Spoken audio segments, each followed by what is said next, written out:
Sejam bem-vindos a mais um episódio do podcast GPEncast, um raio-x da história. Sou o professor Liever, sou professor aqui na Universidade Anhanguera, Uniderp. Estou aqui ao lado da Luísa.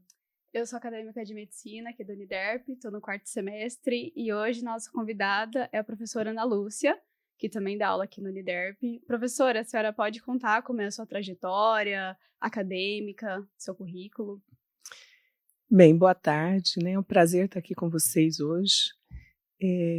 Eu sou médica, né? Formada em 1989, né? Vários de vocês não tinham nascido, acho que nem o professor Elieverson, né? Eu só me barbeei hoje, mas eu já tinha nascido. E fiz pediatria, depois eu fui para infectologia pediátrica, né? E sempre gostei da docência. Quando terminei a minha residência médica em pediatria, eu já fui convidada para continuar no serviço de pediatria do Hospital Universitário, né, junto com a Faculdade de Medicina da Universidade Federal de Mato Grosso do Sul. Então, num dia eu era médica residente, no outro dia eu era preceptora, né? Então, e aquilo sempre me deu muita satisfação, muito prazer. Posteriormente, eu fiz o mestrado e o doutorado, fiz um seguido do outro na Fiocruz, mas foi na Fiocruz do Rio de Janeiro, no Instituto Oswaldo Cruz, né, em medicina tropical. Foi muito interessante, tem histórias assim bem ricas do período em que eu estive lá. E depois disso, quando eu voltei para a Universidade Federal, e aqui, né? Aqui eu entrei em 2002. Nossa, justo 2 anos após o início do curso. Exatamente. Então, em janeiro de 2002, eu comecei a dar aula aqui, né? E sempre no módulo Nascimento e, posteriormente, em Habilidades Gerais. Habilidades Gerais, eu fui professora aqui do 3, do 4, não, acho que do 5 e do 6 não, mas do 7 e do 8 já tem bastante tempo. E aí, que mais? Vamos lá. Quando eu voltei do meu mestrado, quando eu terminei o doutorado, eu fui convidada para ser diretora de vigilância do município de Campo Grande. Aí eu fui para a área de administração pública. Cheguei lá, após uns 6 meses, eu fui convidada para ser secretária adjunta da Secretaria de Saúde do município. Olha, você não sabia. E por lá fiquei. Maior do que a gente pensava, né? E por lá fiquei durante 4 anos. Na época, quem era o secretário era o Dr. Luiz Henrique Mandetta, né?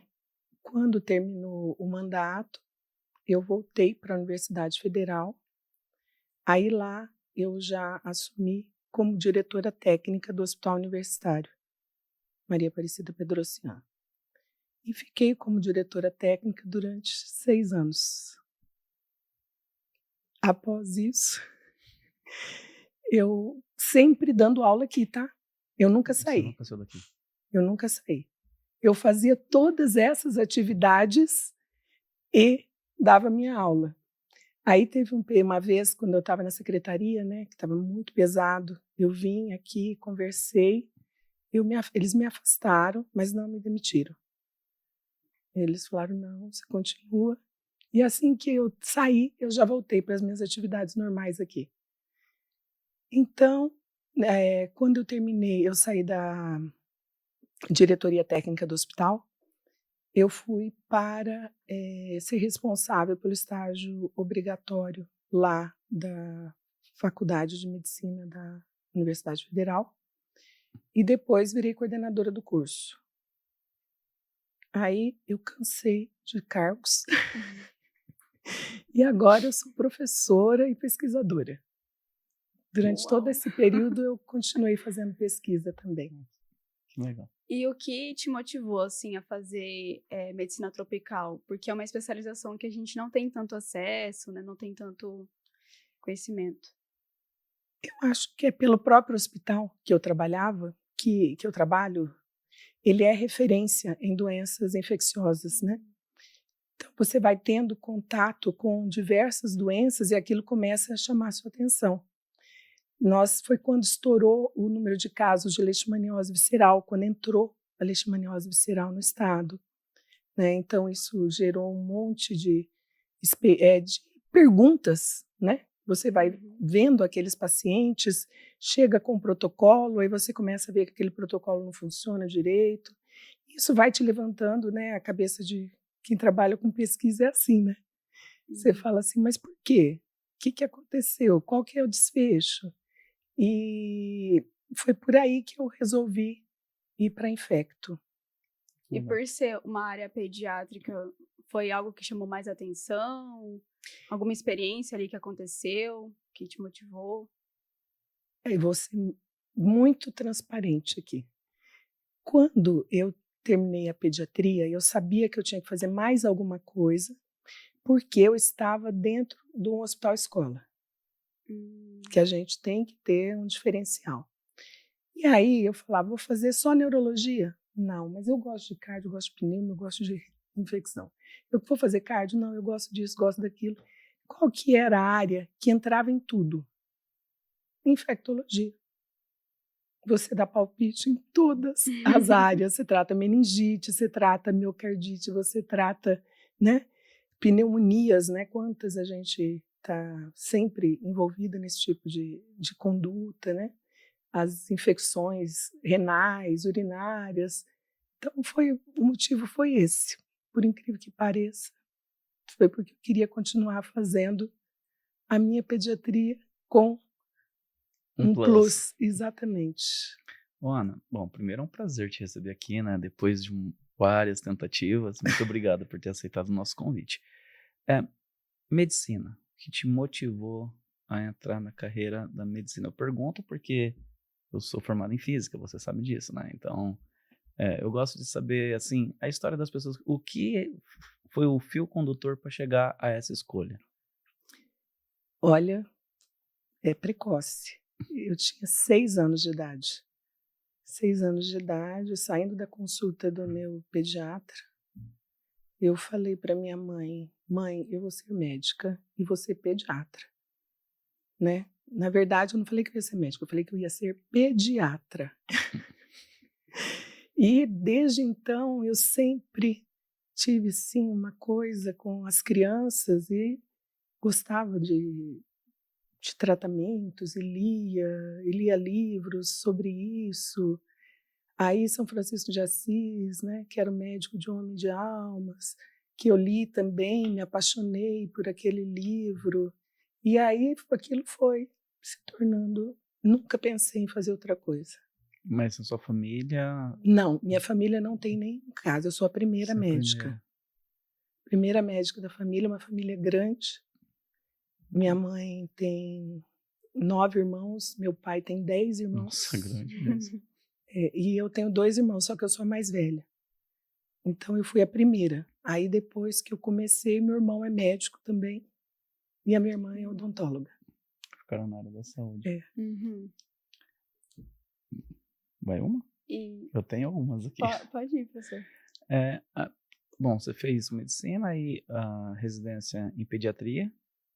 Terminou a residência em Rio de Janeiro, ou não? Não, trabalhei, né? Um Trabalhei. Eu já fui com o meu vínculo com o hospital. Entendi. E essa mudança de cultura, de sair de Campo Grande, ou você é daqui, natural daqui de Campo Grande, não? Não, eu sou paulista. Você veio para estudar, então, na Federal, ou não? Não. A minha mãe é daqui, né? Casou com meu pai, que era de Minas. Aí ela foi embora para o interior de São Paulo com meu pai.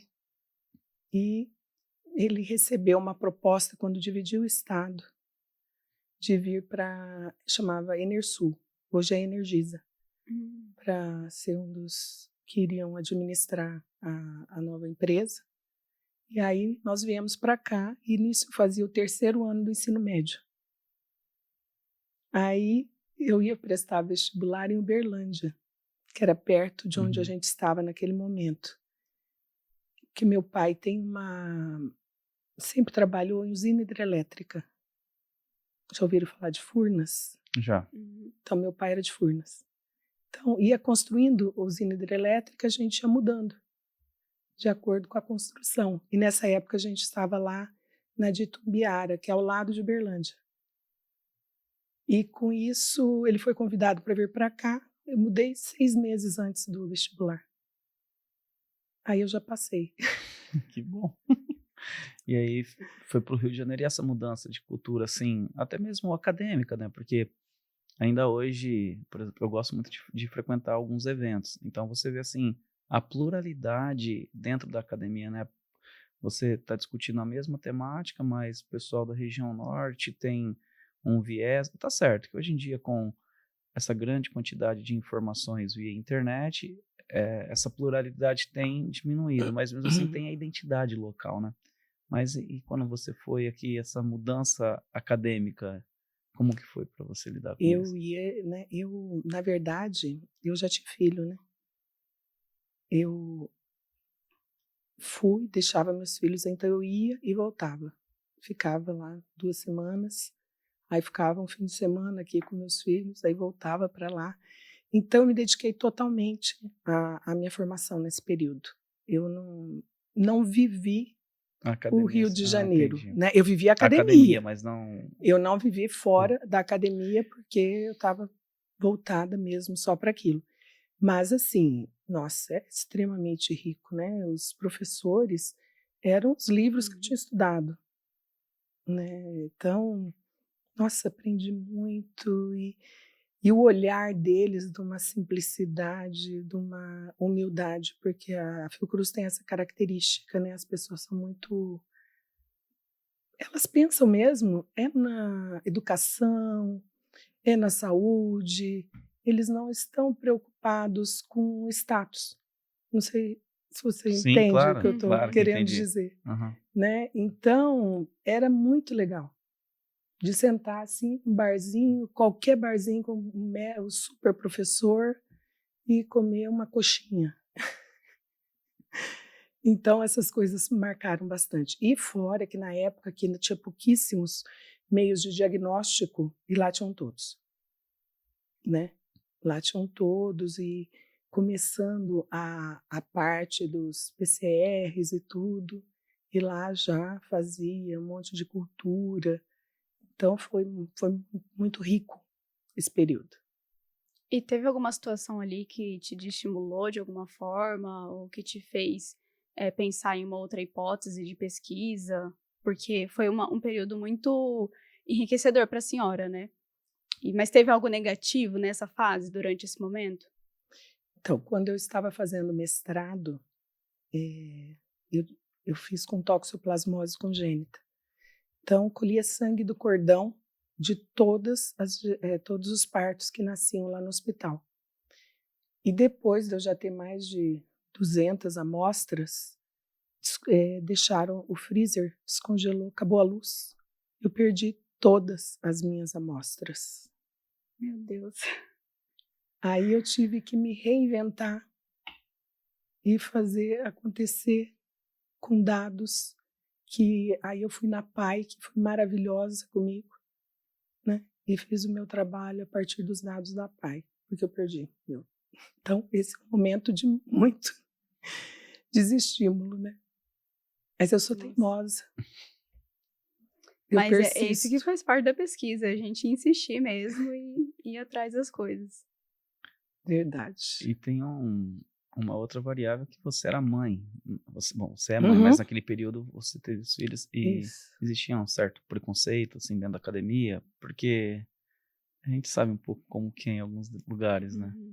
Quando eu fui prestar a prova para o mestrado, eu cheguei grávida de 6 meses. Então a banca tinha só tinha homem, né? Só homem. Uns professores bem antigos, né? Aí um virou e falou assim para mim: mas o que você está fazendo com essa barriga desse tamanho? Vai para casa cuidar da criança. Aí eu falei para ele, justamente por eu ter uma criança aqui, que eu tenho que melhorar e tenho que me aprimorar. É por conta dele também. Foi a minha resposta. Eu passei. Não, porque é um desafio a mais para a mulher, né? Além de toda a carga de serviço acadêmica, tem a questão da maternidade que muitas pessoas veem que não deixa de ser mais trabalhoso, né, Ana? Porque você fazer uma pós-graduação sem filhos, fazer uma pós-graduação com filho, a diferença é significativa, né? É significativa, mas assim, você sabe que às vezes te dá mais Uma Motivação, força. uma né? força, exatamente. Uma baita motivação.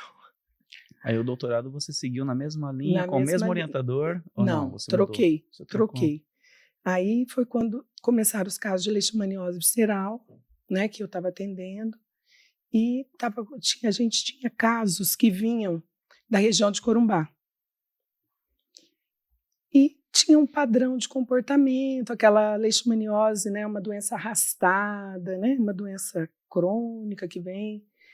Começaram a surgir casos gravíssimos, com uma evolução muito mais rápida, com pacientes indo a óbito, inclusive, que estavam chegando de Três Lagoas. E Três Lagoas não era uma área de leishmaniose visceral.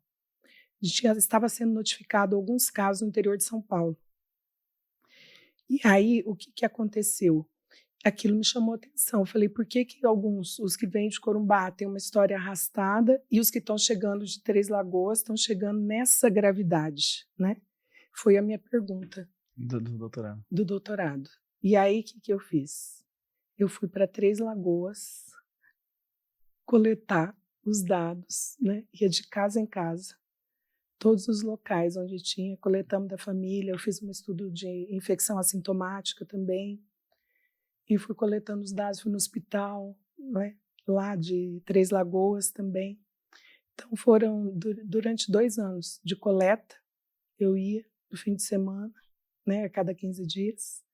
O professor Rivaldo ia comigo, e mais alguns, professora Ana Maria, que são lá da Universidade Federal, o Rivaldo é da Fiocruz, e a gente ia para lá. Nós tivemos o apoio na época do Estado. O Estado forneceu o carro para a gente. Aí a gente chegava em Três Lagoas, estudava tudo isso, mas a prefeitura dando todo o apoio também, porque eles tinham interesse no que a gente estava estudando. E quando há essa troca, fica menos difícil, né? Não vou falar que fica mais fácil, porque falar que uma pesquisa é fácil é um sacrilégio, né? Mas, Ana, e as suas pesquisas foram todas de abordagem quantitativa, pelo jeito, Sim, né? todas. Todas. Todas. E nesse caso, você conseguiu achar essa diferença estatística entre o que acontecia com os pacientes de Corumbá com os pacientes de Três Lagoas? Havia alguma diferença significativa? Na verdade, qual foi a conclusão que nós chegamos? Que foi devido à exposição. A Corumbá era uma área que já tinha contato com leishmaniose há muitos anos. Então, a população vai se adaptando e aquilo vai diminuindo a gravidade. E Três Lagoas, ninguém tinha anticorpo. Igual aconteceu com o Covid. Entendeu? Quando ele chegou, foi gravíssimo, né? E então é mesmo raciocínio, tá? Então, lá ninguém tinha anticorpo. Ninguém tinha nada de proteção em relação à leishmaniose visceral. E foi isso que foi o fator realmente que levou a ter essa forma mais grave. Hoje em dia, já se passaram 20 anos, ainda a gente observa um comportamento um pouco mais grave do que era em relação a Corumbá, porém não tão com uma evolução tão complexa, sabe? Aí, na época, também a gente perguntou se seria o mesmo agente. E era o mesmo agente, tá? Assim, era o mesmo causador, leishmania infanto. Você vem para a universidade como professora, né? É professora com doutorado e começa a orientar os alunos. Você orientava na mesma linha de pesquisa que você fez o mestrado, doutorado, ou não? Você começou a abrir novas linhas? Como que foi essa construção de linhas da Ana Lúcia como orientadora? Então, quando eu terminei, a gente montou, né, junto com o professor Rivaldo e a professora Ana Maria, a gente montou a pós-graduação em doenças infecciosas parasitárias aqui, na Universidade Federal. E aí eu fiquei com a linha, uma do meu mestrado e a outra do meu doutorado, que era infecções congênitas e perinatais e leishmaniose visceral. Porém, a leishmaniose visceral, ela foi meio que se acomodando, já não tendo tantos casos, tanta novidade. E sempre aparecia alguém que com algum trabalho interessante. E eu acabei orientando em HIV também, né? Então, teve outro, mas orientei muito sífilis. Mas entra nas infecções congênitas, que era desde o início. Aqui na universidade, você começa no HG mais ou menos quando? Você chegou em 2002 na universidade e no HG? Eu cheguei no HG quando já foi quase 2000 que eu fui para o HG. E você perpassou do 3 até... Hoje você está no 8, né? No 8, no 7 e no 8. Onde que você acha que o desafio é maior, Ana? Não, na verdade, o desafio é maior no 3. No 3. É o 3 e o 4, que é quando tem que escolher o projeto, o que você vai fazer, que tem que ir atrás do orientador, tem que ver o que você consegue de dados, porque não adianta a gente ter uma ideia mirabolante, linda, mas que não é execuível, você não consegue executar. Você não tem material, não tem instrumento, ou é um projeto que em 2 anos você não consegue concluir. Então, é um momento muito difícil, eu acho, o 3. O 3 é o 3 que você escolhe, né? O 3 e o 4. O 4 você vai montar o projeto e o 3 é quando você escolhe o tema, né? E começa a estudar sobre isso. E nessa fase, os alunos estão muito encantados, né? E eles se acham super poderosos. Todos nós, né, passamos por Exato. isso. Não, eu passei também, Sim. né? Com certeza. Até no mestrado. Não falei, no mestrado aí tive um maior problema, né? E a gente acha que vai dar conta de tudo. Aí você fala, não, olha, eu acho que não vai dar para fazer esse trabalho, ele é muito complexo, como você vai conseguir o dado? Aí, às vezes o aluno não se sente muito bem quando a gente fala isso, né? Mas eu nunca podei. Mas, infelizmente, aí alguns projetos não saíram, né? Não foram executados da forma como deveria. É que a gente tem um tempo para cumprir também, né? Com planejamento, também atrás de algum orientador. Então, às vezes, eu mesma, assim, no meu grupo, a gente escolheu um tema e tinha que fazer pesquisa em pessoas. E aí o comitê de ética ia ser muito difícil aceitar e a gente conseguir concluir aquele projeto a tempo de apresentar, né? Aqui na universidade. Aí a gente teve que adaptar o nosso projeto para ser uma pesquisa mais epidemiológica para a gente conseguir tocar para frente. E era sobre o que vocês iam falar? Era sobre o uso de creatina em pessoas, assim, qual que é a diferença, porque a gente viu vários artigos da Cielo que falava do poder da creatina no sistema nervoso, em algumas reações, assim, do corpo. Aí a gente achou muito interessante, só que ia ter que fazer esse teste em rato, então, assim, ia ser muito trabalhoso. Fica inviável, né? Exatamente, mas foram ideias muito legais, e aí quando a gente realmente viu que não tinha como, a gente ficou, então tá, né, vamos mudar, né? Depois eu quero voltar nesse assunto do HG, porque mudou agora, né? A gente não tem mais as habilidades gerais que o HG, a gente tem o CETESC agora, né? E a gente começa a discutir o tema já no CETESC 2. Inclusive, eu te convidei para fazer parte da banca, lembra? Isso mesmo. E você saiu bem encantada com as apresentações. A Luísa falou sobre Cielo, então vamos falar um pouco de base de dados. Uhum. Quando você começa a sua carreira assim, de pesquisadora, indo para o mestrado e para o doutorado, não havia essas bases de dados que a gente encontra o artigo que a gente quer. Tem como você fazer um mapeamento assim, como era difícil ir atrás de um paper que, esse paper vai me ajudar, porque hoje não, hoje você, tem as bases que são pagas, os artigos pagos, sim, mas tem o recurso de você ali, fazer dividir a conta com o grupo e ter acesso ao paper. E naquela época, como funcionava, Ana? Posso A acessar gente esses era textos. uma catástrofe, porque a gente tinha que entrar em contato com o pesquisador Nossa. e pedir os artigos impressos. Como que a gente entrava em contato com o pesquisador? Mandava carta, né? Carta, depois e-mail, né? Mas, não, gente, quando eu formei não tinha celular, tá? Só para vocês saberem, vocês ficarem por dentro de como foi muito rápida essa evolução, né? Uhum. O computador também, eu lembro que meu pai era muito ligado nessa parte de informática e tal, estava começando. Então, eu era uma das únicas que tinha computador em casa na época da faculdade. E era aqueles que, eu não sei nem como que a gente chama, aqueles computadores. Não, estou tentando lembrar, mas era muito arcaico, muito arcaico. Não tinha nada, não tinha internet. Não, internet não tinha nessa fase.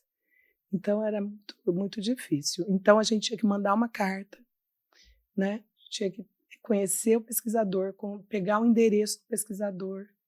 E eu tinha que imprimir tudo, né? Vinha tudo impresso. Tem um monte de artigos, todos encadernadinho, bonitinho, que eu utilizei.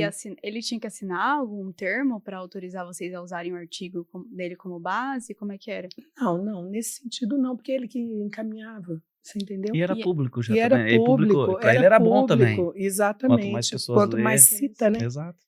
Quanto mais vezes cita, melhor pontua o seu trabalho, né? E a vantagem também é que lá na Fiocruz eu conheci muita gente e tinha muito acesso a partir daí. Esse Mas era network é muito importante, né? Exatamente. E lá tinha muitas revistas também, tinha acervo, onde a gente conseguia também vários artigos. A vantagem é a seguinte, como eram doenças tropicais, né, que são da nossa região, a literatura também acaba sendo do Brasil. Eu tive poucos artigos que foram da Índia, que tinham casos, né? Mas assim, uns 2, 3 artigos só. O restante é tudo do Brasil mesmo. Mas olha que interessante a sua fala, né? Se nós pegarmos hoje, há uma fuga de publicações de autores brasileiros em revistas gringas também, né? Então, nessa época, pelo jeito, havia essa preocupação ou essa busca de publicar dentro dos próprios periódicos nacionais, né? Hoje não, hoje a primeira coisa que a gente vê, não dá para publicar isso aqui numa internacional. Exatamente, então, é isso mesmo. Parece que a lógica deu uma invertida. Até mesmo pelas questões de indicadores, né? O fator de impacto, o qualis da revista. Exato, não com certeza isso, mas isso foi aparecendo depois, sim, né? Sim. Na época, a intenção era que o artigo chegasse ao profissional que estaria atendendo aqueles pacientes ou lendo que aquilo trouxesse uma diferença, alguma coisa diferente. A parte também que o acadêmico tivesse acesso. Então, a gente pensava muito nisso. Você sabia que era desse jeito que funcionava? Não, nem imaginava. O meu orientador falou para mim, do mestrado, que algumas vezes precisava, por exemplo, de uma tese. Tinha que ir na biblioteca, pedir para... Como que chamava? É um documento que as bibliotecas trocavam, né? Aí você pegava, por exemplo, você vinha aqui na biblioteca, pedia para a bibliotecária, estou precisando de uma tese que foi defendida lá em São Paulo. Ela mandava a correspondência. Nossa. Era isso mesmo. E hoje você pega, usa as palavras-chave certinho, os descritores, né? E consegue chegar. E entra no repositório, né? Isso, no repositório. Os repositórios onde ficam. Então a senhora contribuiu para essa base de dados, então, né? Com tanta pesquisa, com tanta coisa. Fiz um pedacinho, estava lá junto na construção disso. Teve algum momento, assim, que você teve um reconhecimento diferente ali dentro da área da pesquisa? Ou algo assim, um momento que te marcou, que você se sentiu, assim, grata por ter ido atrás, por ter pesquisado ou por ter ajudado um setor, assim? Tem vários momentos, né, que a gente passa que você sente o reconhecimento, né? Às vezes é um feeling, né? Por exemplo, na época do tratamento da leishmaniose, eu identifiquei que a medicação, que a bula estava errada. né? Aí eu que acionei a Anvisa, que trocou toda a forma da bula. Então, são algumas coisas assim, né? Que a gente vê que agora eu coordenei a pesquisa do Covid, da Coronavac. Então, explodindo casos de Covid, as pessoas morrendo, eu fui a investigadora principal aqui. Então, isso aí foi, acho que trouxe, né, bastante reconhecimento pela situação que a gente estava vivenciando. Nossa, Então, tô impressionada. exato. Explica pra gente, assim, como que você chega nessa posição de estar na linha de frente da vacinação, né, dos testes da vacinação aqui no estado. Como que foi esse percurso todo até chegar aqui? E quais foram os desafios também que você encontrou? Foram Não te muitos. deixando em saia justa, tá? Na verdade, é o seguinte, eu já trabalho, né, por conta da pós-graduação, né, de doenças infecciosas, e por eu ser uma professora do grupo, eu sempre estive ligada aos professores de lá. E o professor Rivaldo, que foi meu orientador, né, uma pessoa que eu tenho uma admiração violenta, ele é da Fiocruz. E ele que trouxe o primeiro projeto para cá, de pesquisa, de teste de vacina, que é a vacina da Sanofi para dengue, aquela primeira que saiu. E eu fui do primeiro grupo. Eu era uma das médicas, subinvestigadora, que atendia isso há uns 15, 16 anos atrás. A gente que atendia as crianças, que examinava, sempre tem criança, né? Uhum. E eu era uma das subinvestigadoras desde essa época. Então, eu sempre estava junto. E pela própria convivência ali dentro da universidade, por ser uma professora lá, você acaba se envolvendo mais, né? E foi a partir daí que eu comecei a ter contato com outros centros, né, de pesquisa. E quando o Rivaldo aposentou, eu assumi as pesquisas dele. E aí já era outra vacina de dengue e tal. E quando veio a da Coronavac, aí já entraram em contato comigo.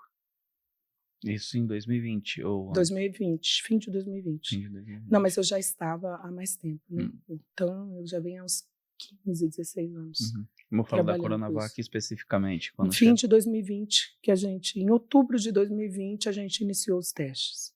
Mas você vai para São Paulo ou não? Tudo veio para cá? Não, gente, hoje em dia é tudo online, né? A gente não precisa deslocar. Uhum. Na Até vacina... mesmo porque nesse período a gente estava Uma pandemia, Não, né? estava totalmente... Isolado, né? Ninguém saía.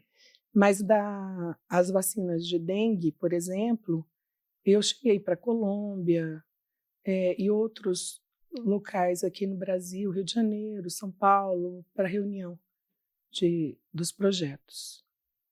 O ano passado eu fui para Holanda, num projeto, um projeto da Janssen, testando uma medicação para dengue. Então, de vez em quando aparecem umas coisas interessantes. Muito interessante, diga-se de passagem. Mas Sim. voltando à questão da vacinação aqui das Covid. Ah, sim. Então, o que aconteceu? Junto com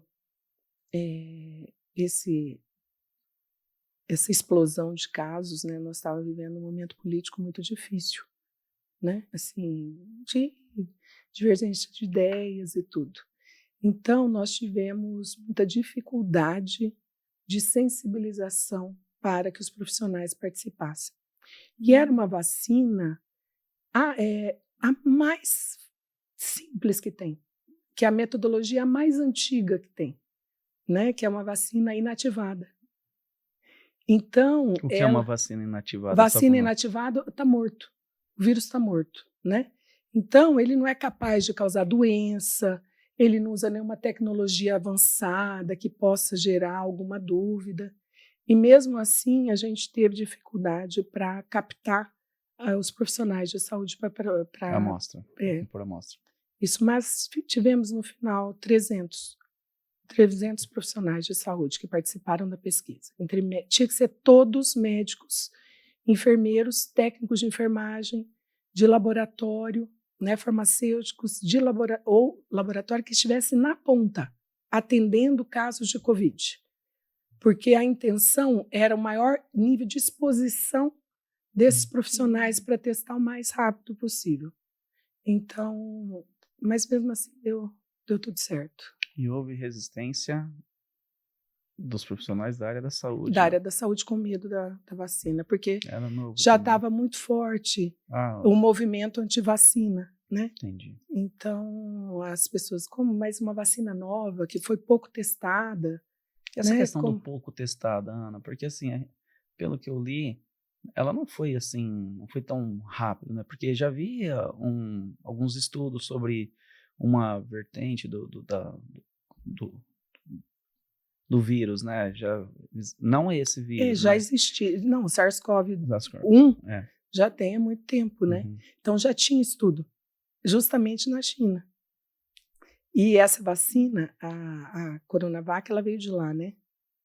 A Coronavac, esse nome é daqui, é do Instituto Butantan, porém em parceria com uma empresa que é chinesa. Ainda tinha esse detalhe, né? De ser uma empresa chinesa. O insumo vinha da China. O insumo vinha da China. E eles já tinham experiência por causa do SARS-CoV-1, que foi o primeiro SARS-CoV que a gente fala, né?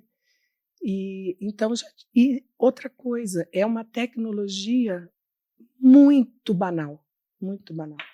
Tem mais de tem mais de 100 anos que se conhece essa tecnologia, sabe? Então era só utilizar aquilo, inativar o vírus, inocular o vírus e observar a resposta. Agora, então, por isso Desculpa, simples. você tinha uma equipe junto com você? Sim. Nós sempre tem uma equipe grande, né? A coordenadora da pesquisa, né? A pessoa responsável administrativa, porque eu sou responsável médica. Quem assina tudo sou eu, né? Se acontece alguma coisa, a responsabilidade é minha, mas eu tenho uma equipe, uma coordenação administrativa com outros médicos, com farmacêuticos, né, que é o que aplica a medicação, com enfermeiros, né, que fazem a punção, coleta sangue, os técnicos de laboratório. É uma equipe grande. Uma equipe, mais ou menos umas 20 pessoas participam de cada uma dessas etapas. E nós temos o pessoal que vai a campo, que vai atrás das pessoas para participar, né? Então, a gente ainda tem esses profissionais. E montar essa amostra, vocês enviavam cartas, e-mails, ou não, ia pessoalmente para conversar, para explicar? Não, a gente, Como na que foi realidade, o o recrutamento, nós íamos nos hospitais, né, que tinham Covid, conversava com os profissionais, ia em vários horários, né, para pegar equipes diferentes, tentava sensibilizá-los e convidava para ir ao Hospital Dia, que era o nosso núcleo, onde a gente atendia a partir das 5 horas da tarde. Eles iam para lá e lá a gente lia o termo de consentimento, livro esclarecido. Aí depois de todo mundo ler o termo, assinar, aí eles faziam parte. Aí eles eram inseridos na pesquisa. Só estou pedindo para você esses detalhes, porque como é um grupo de pesquisa Com aqui, né, é certeza. legal Sim. os alunos, e espero que os demais alunos que assistirem também entendam como que é o procedimento, né? Porque fazer uma pesquisa desse porte, a responsabilidade é muito grande, né? Não, com certeza, né? É muito rígido.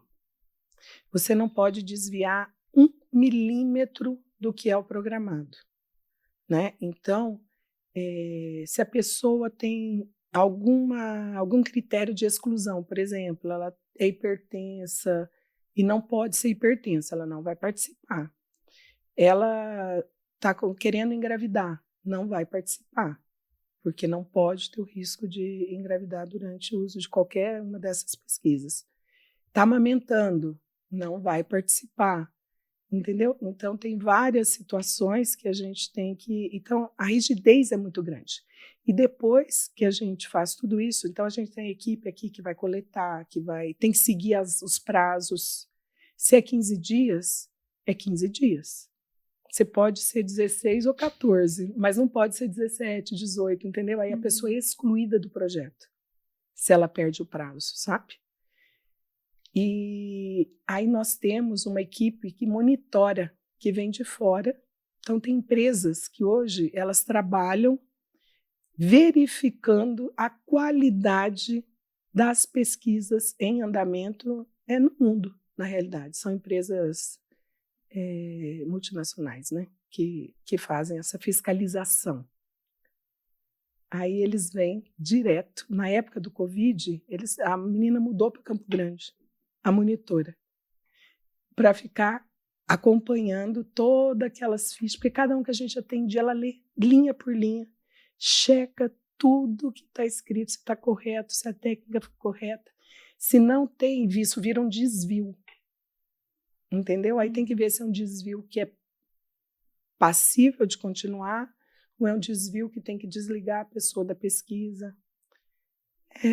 É muito mais a fundo do que a gente imagina, né? Nossa, é muito, muito complexo. E no Mato Grosso do Sul foi aqui em Campo Grande o Foi, teste. só. E no Centro-Oeste as outras capitais também tiveram? Você não... Cuiabá. Cuiabá também. Cuiabá participou, isso. E Goiânia não. da testagem junto à amostra até as conclusões, quanto tempo mais ou menos foi? Você acompanhou todos os processos, né? Isso. 2022, fim de 2022 que a gente concluiu. Que a vacina começa a ser aplicada na população, assim... E foi em fevereiro. Em fevereiro De fim de janeiro, começo de de fevereiro. 22? De 21. Não, de 21. 21. De 21. E aquela guerra pelo tipo da vacina? A Aí marca começaram... Como que foi? Você, assim, como pesquisador? Sommelier de vacina, que a gente exato. chama, né? Porque essa era uma vacina mais simples. Aí estava saindo junto, na mesma época, estava sendo testada uma da Fiocruz, né? Que é a... Oh, meu Deus. É a Pfizer? Não. Não. A AstraZeneca. AstraZeneca. A vacina AstraZeneca. Então, que já era uma metodologia mais moderna, que nunca tinha sido usado, que é por vetor viral. E tinha a americana, que era a chique, né? A americana, que é a da Pfizer, né? E aí todo mundo queria tomar a americana, né? Mas assim, o que aconteceu? Essa vacina, toda vacina inativada, ela é menos potente do que uma vacina que seja com um organismo vivo ou que estimule a resposta imune de uma forma mais efetiva, tá? Eu falei isso para vocês na aula, no módulo Nascimento. Sim, falou, professor. Vocês têm que ter o domínio desse conteúdo. Então, a vacina da Coronavac deu 50% só de eficácia. Ela chegou no limite para poder entrar no mercado. Aí vem a AstraZeneca com 76%, porque era um vírus atenuado. Então, a gente já sabia que a resposta seria mais robusta. Mas junto com ela vieram vários efeitos adversos, né? Que surgiram. Era muita febre, aí só era aqueles casos de trombose, lembra que saíram várias... Alguns casos aconteceram, realmente faz parte das reações adversas raras, né? E aí chegou, né, no Brasil a vacina da Pfizer, que pelos estudos era mais de 90% de eficácia. Então, não tem nem o que pensar, né? Só que junto falaram que injetavam chip, aí começou aquela conversa que vocês ouviram, virava jacaré, né? Vocês lembram que também tinha a história do jacaré, né? E isso foi criando uma dificuldade das pessoas em, vamos dizer, acreditar na vacina, confiar na vacina, tá?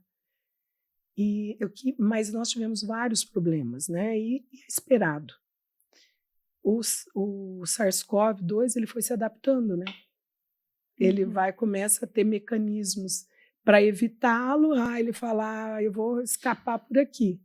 Aí ele começa a ter as mutações. Aí a vacina já não pega da mesma forma. Aí tem que saindo novas vacinas, igual a influenza, né? Sempre tem que estar renovando. Aí as pessoas falam, mas não funcionou. Não é que não funcionou.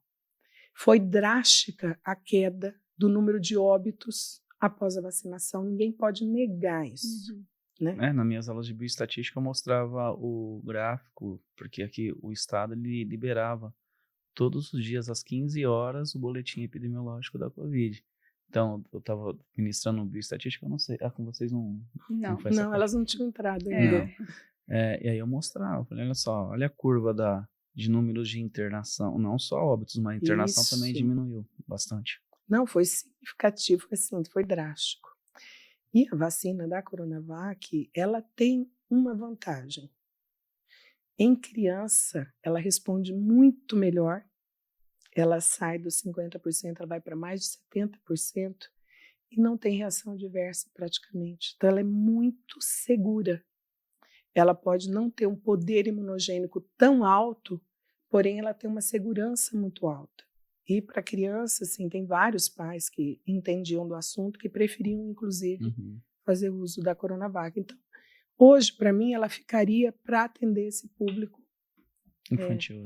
Voltando à pediatria, né, professora? Voltando à minha pediatria. Ana, e essa vacina da dengue? Que houve também uma certa rejeição da população Campo Grande e até onde eu tinha acompanhado não tinha batido a meta ainda, né? Como que funciona? Você participou também dessa... Então, essa foi a que eu assumi. Eu era médica, eu era subinvestigadora dela, da Quedenga, da vacina Takeda.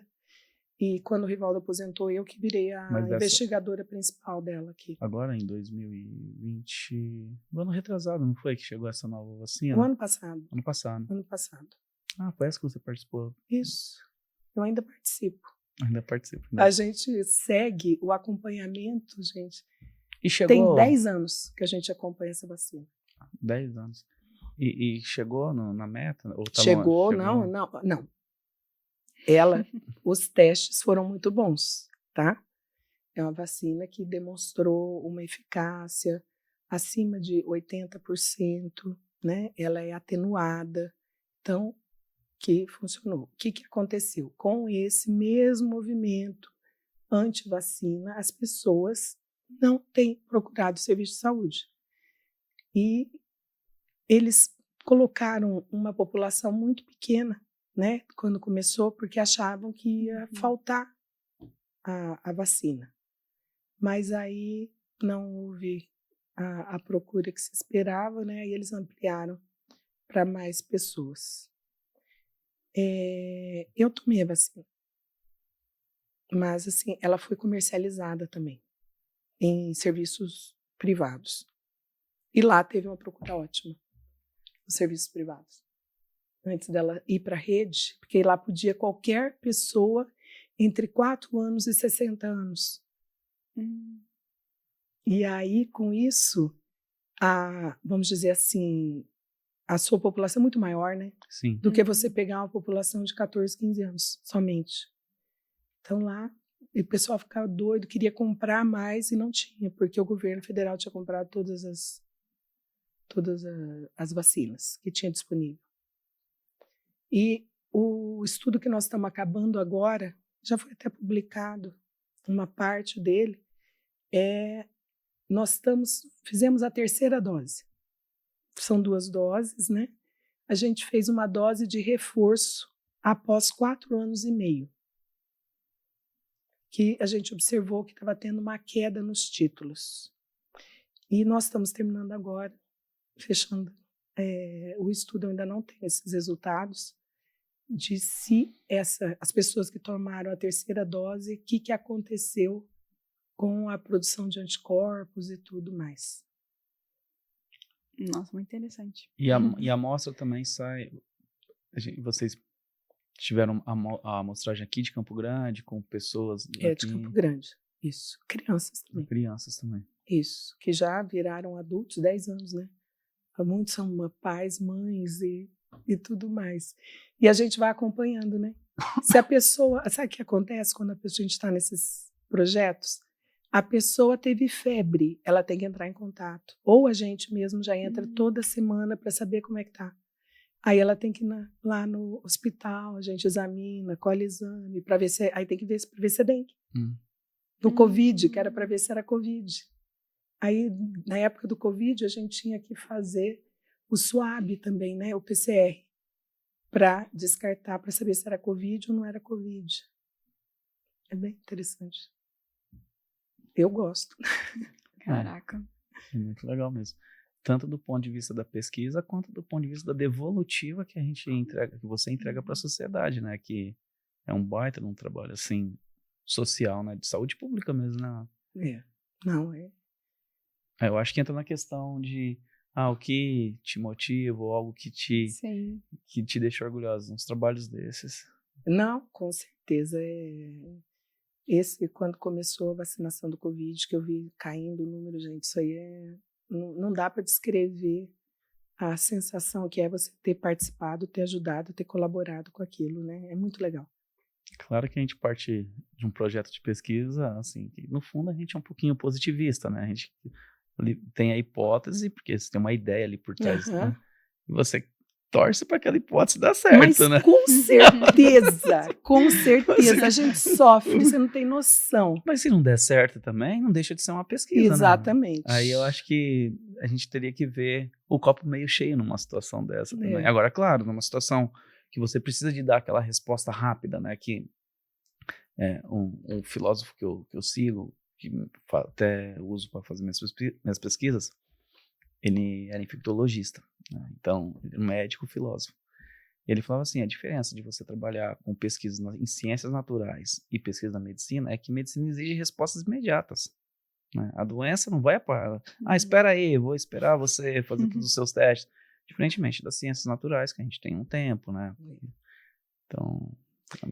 Não, você visse a cara quando a gente teve a reunião para divulgar os dados da Coronavac. A hora que deu 50,9, você visse a tristeza de todos os pesquisadores. A gente ficou tão assim, desanimado, sabe? Assim, todo mundo ficou tão triste, porque a gente queria que desse, né? 90, 80, a gente sempre quer, né? Mas a gente já sabia que não ia dar. Porque como a gente vai monitorizando, né? A gente viu que várias pessoas, mas a gente não sabia quem tinha tomado a vacina e quem tinha tomado o placebo. Porque sempre tem um placebo, né? É isso que eu ia te perguntar, exatamente agora. Tem um placebo. Como que é o modelo da pesquisa? Você tem a amostra composta por pessoas que vão tomar É uma duplo cego randomizado. Randomizado. Certo?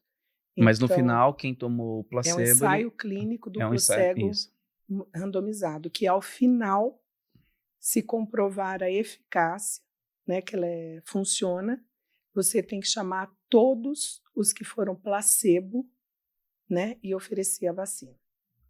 Isso é o ético. Sim. Então, é assim, sempre você vai fazer um desenho da pesquisa, desse tipo de delineamento do estudo, você tem que ter, assim, esse tipo de coisa é sempre obrigatório ter um controle, né? O controle é o que vai tomar o placebo e o outro é o que vai tomar a medicação. Mas que vai escolher quem vai tomar o placebo e quem vai tomar a medicação? É um sistema, tá?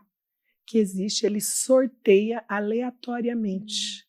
Por isso que é randomizado. Randomizado, né?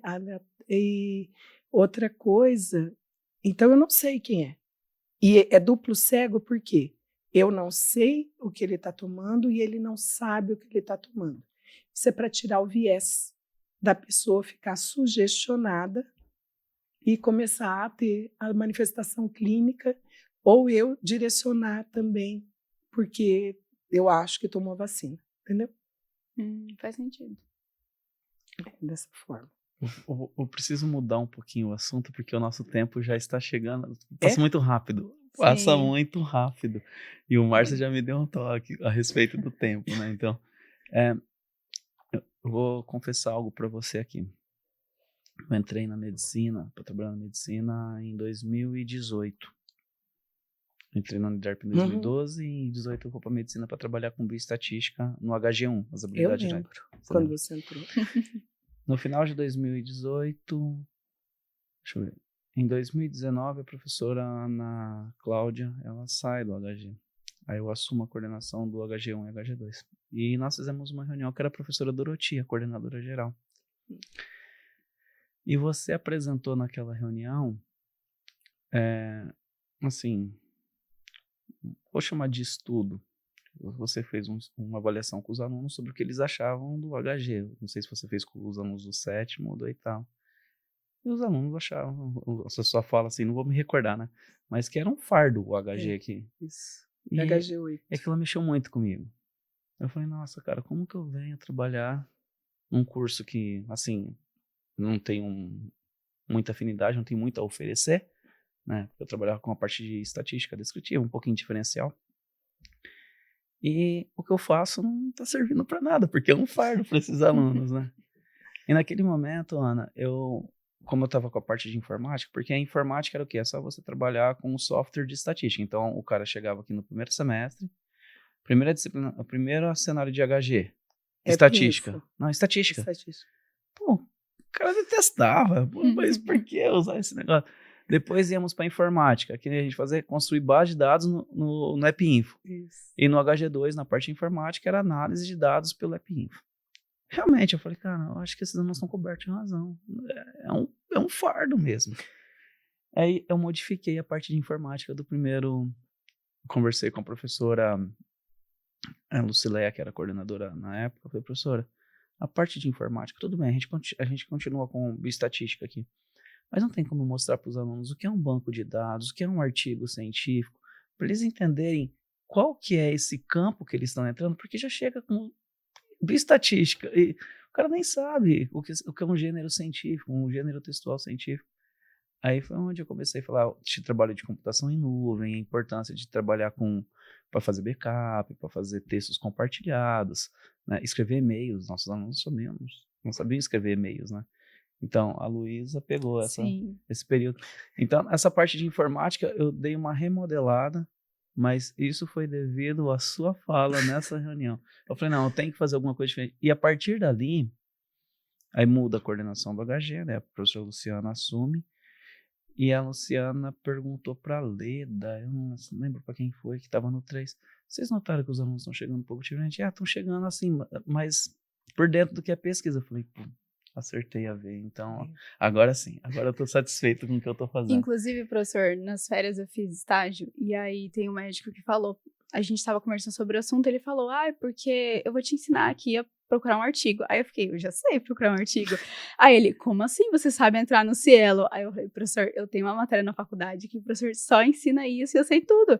E ele ficou, tipo, indignado, que ele falou que ele foi aprender isso só no final da faculdade, para começar a fazer o TCC e tudo mais.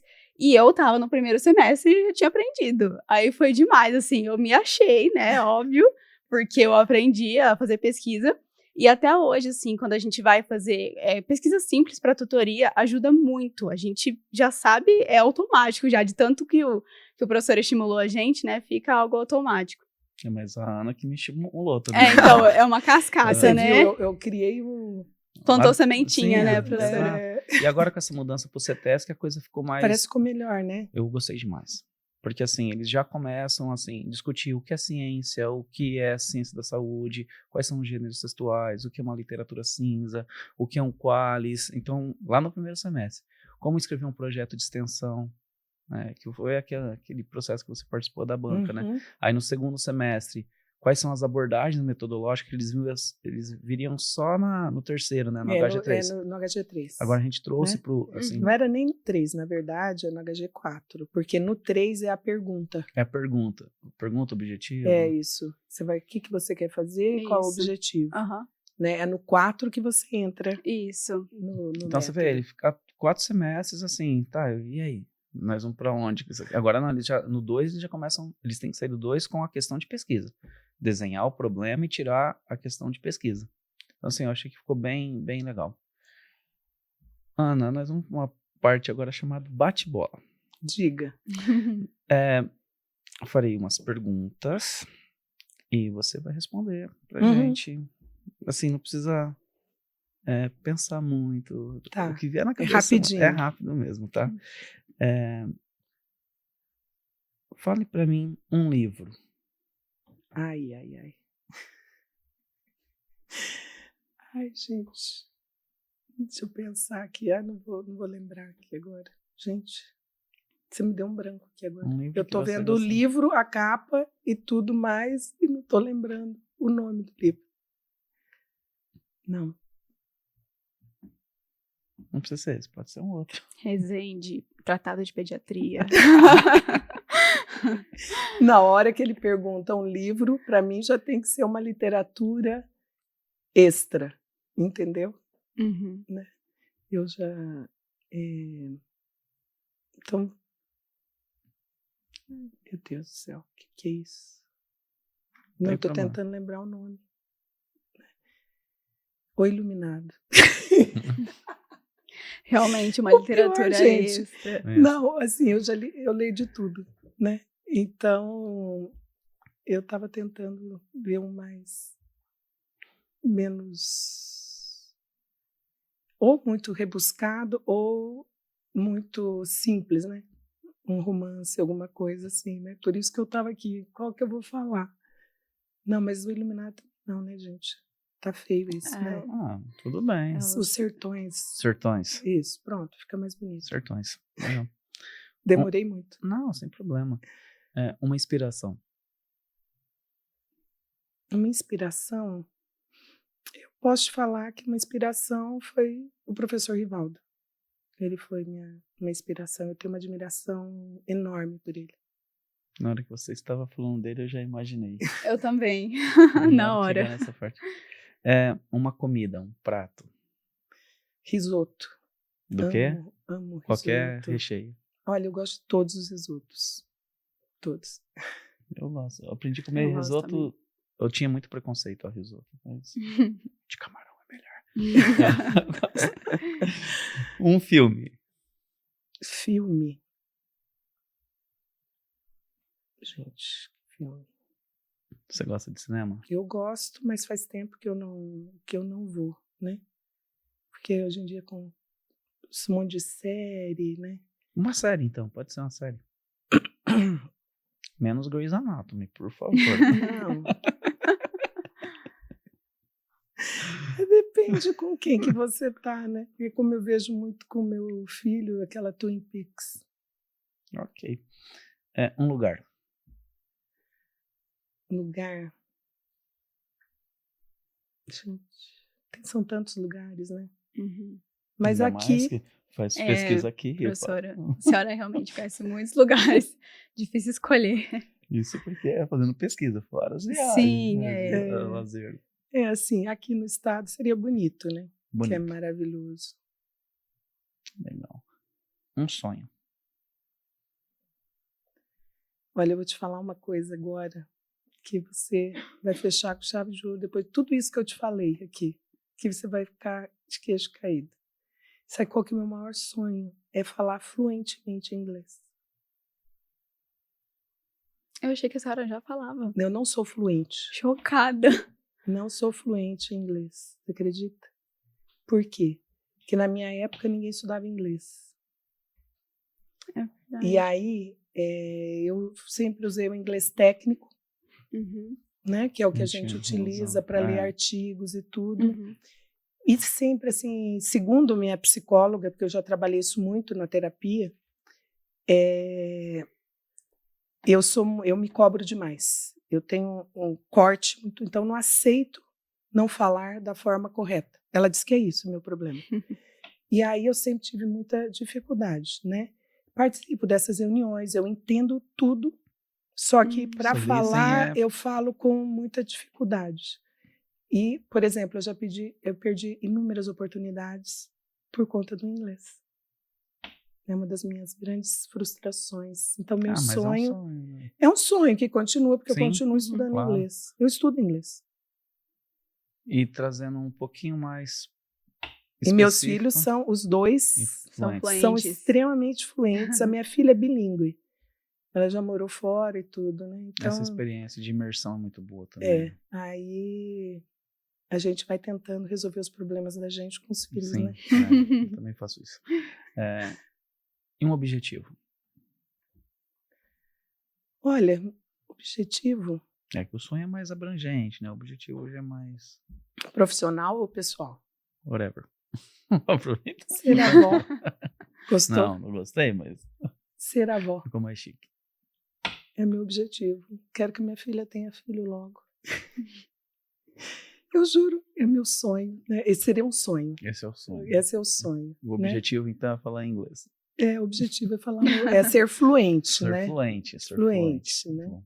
Conversar naturalmente na língua. Luísa? Eu adorei muito esse podcast, ainda mais porque a professora foi minha coordenadora do módulo, né, de nascimento.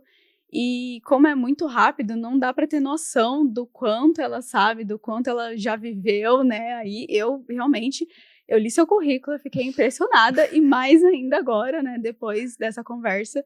Então, para mim foi uma honra, professora, receber a senhora aqui. Foi uma conversa muito legal, muito, assim, leve também, né, os assuntos. Então, eu particularmente adorei, professora. Muito obrigada. Eu que agradeço, foi muito gostoso estar aqui com vocês, passou muito rápido, né? Sim. Muito rápido. Porque estava bom, porque foi gostoso. Exatamente. Ana, novamente, muito obrigado por ter aceitado o convite. Eu sabia que a gente ia ter um bom bate-papo, porque você tem a honra de ter... Sim. A Ana foi sua professora, né? E Foi. eu, colega de trabalho. Então, a gente aprende bastante, muito. E... sinta-se à vontade para participar de outras vezes. Eu acho que a gente vai ter que chamar, porque eu nem consegui explorar a questão da docência, né? A gente ficou mais no campo da pesquisa. Podcast só para docência agora. Isso mesmo. A hora que vocês quiserem, eu estou aí, à disposição. Muito obrigado. Bom? Muito obrigada. Obrigada. Bom, e com isso encerramos mais um episódio. Até a próxima. Obrigado.